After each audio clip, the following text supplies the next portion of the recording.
来啊，我们等一下呢，要请那个2位同学帮我们朗诵他们的得奖的作文哈。那读书心得，那我们先来请林荣同学上台为我们朗读他的得奖的作文，他的题目叫做 Justice。Good morning, everyone. It is my great pleasure to be here to share my report on the book Justice.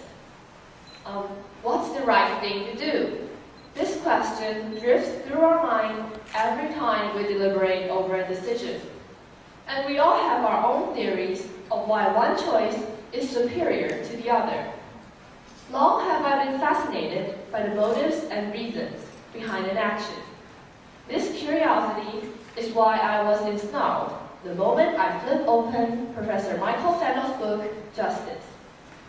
Upon turning over the flyleaf of the book, the author took me on a journey exploring the definition of just and trying to seek a once-and-for-all principle that people can follow to justify their actions.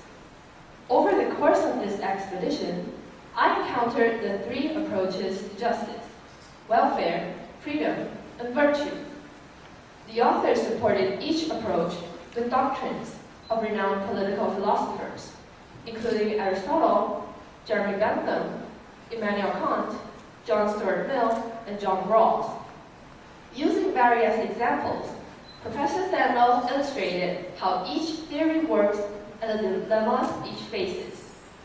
He explained ideas such as utilitarianism, libertarianism, and communitarianism. Toward the end of this philosophic journey, the author revealed his inclination to the 3rd approach of justice, virtue. He then ended the book by stating that public moral engagement is a more promising basis for a just society. Before reading Justice, the abstract and tedious wording of philosophy books had long prevented me from venturing into this realm. However, Michael Sandel offered a completely different reading experience.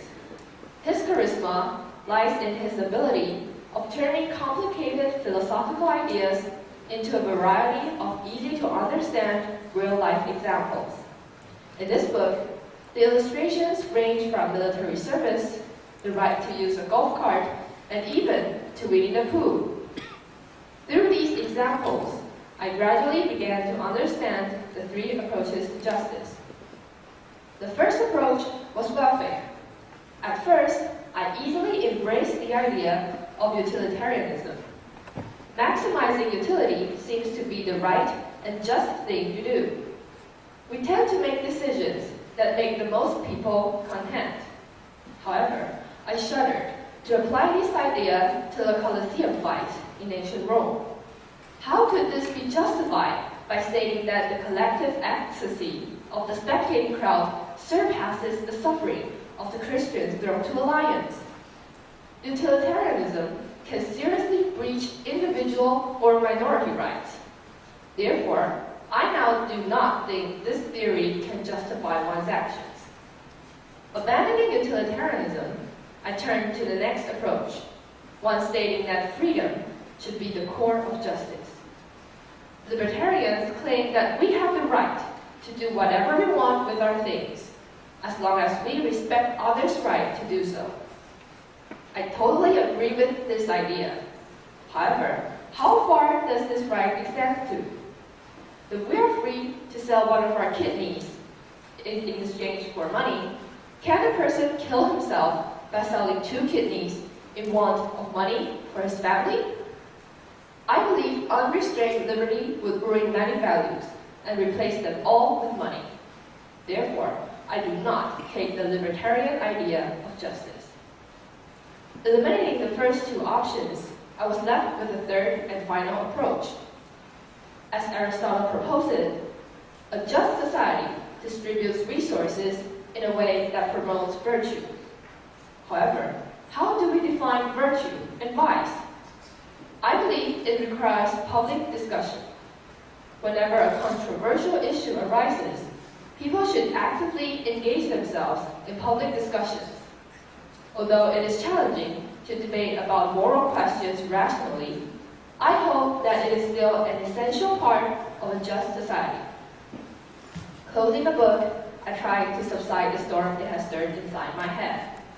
Professor Sandel overwhelmed me with brand new ways of considering an issue. I was encouraged to reconsider some of my past assumptions and was surprised by the new ideas that sprang forth. Although this book offered no concrete answer to the question of justice, it reveals several paths leading to it. From now on, I will follow these trails and endeavor on my own quest for justice. Thank you. 我想要请问一下同学，你好，你讲的那个英文，应该我们到现在可能都还大部分人都讲不出那么流利。那请问你有参加那个就是演讲比赛吗？以前有参加过。以前有参加过，对，讲得非常流利。那另外也想请你跟大家分享一下你那个就是写怎么样能够增进到这么流利的英文写作，这样简单讲一下。就是多阅读吧，就是多去阅读英文书，那有兴趣，那多看，那写完之后会去找学校的老师，给老师看，那问看老师有没有什么可以加强的地方。那就是平常看蛮多英文的东西的这样。谢谢你的分享。很高兴哦，因为上台同学就这么表现这么好。那我们接下来呢，我们请汤尚请同学来为我们朗读他的英文读书心得，题目是 Truly Inspiring。Hi, my name is Joy, and my report is about a book called The Freedom Writer's Diary. Inspired to me is one of the most beautiful verbs imaginable. The feeling of being inspired is some sort of genuine, indisputable beauty. When I think of inspiration, I picture the warmest, softest, brightest glow of light shining upon me. I visualize this ray of pure radiance gliding through my veins and seeping into my mind. I feel it entering my heart with the brilliance of sunshine and immaculacy of moonbeams. So many things in life inspire me, touch me, and change me. I am grateful to say that The Freedom Writer's Diary is one of them. This is the heartbreakingly true story of 150 at-risk teens struggling to survive poverty, drugs, gangs, and countless other horrors in their lives which are caught in a ruthless battle. In the presence of racial discrimination, the indifference of authorities, and the constant reminder from the society that they can't make it, hope seems like the only thing that they can hold on to. Then they meet Erin Gruelle, a young, passionate English teacher, determined to give them the education they deserve. Through an incredible series of events, these students undergo remarkable change and truly turn their lives around. They learn to fight violence and inequality with the power of a pen instead of a gun. They learn to find strength and courage through each other despite difference in skin color. They learn that they have the power to change the world. The book is an anonymous collection of the students' journal entries, written throughout their metamorphosis from shunned at-risk students to a group of strong, amazing people. Their journey, though tumultuous and ridden with heartache, is a glorious one. The Freedom Writer's Diary is raw, gritty, and extremely thought-provoking. It was heartbreaking to read about the horrors they encountered, and it was even more tragic to know that these people were so young, yet had already suffered so much. I was so moved when reading about their tenacity in the face of adversity, and even more so watching them realize the values of themselves and each other. One of my favorite things about this book is its emphasis on diversity and tolerance. In the beginning, race was so important to them that they always sat in segregation and couldn't get along with each other at all.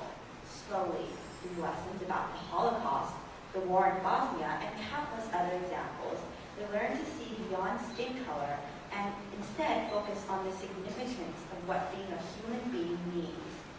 I think that the fact that they can transform their attitudes despite everything they've been through is a true inspiration and sends such an important message.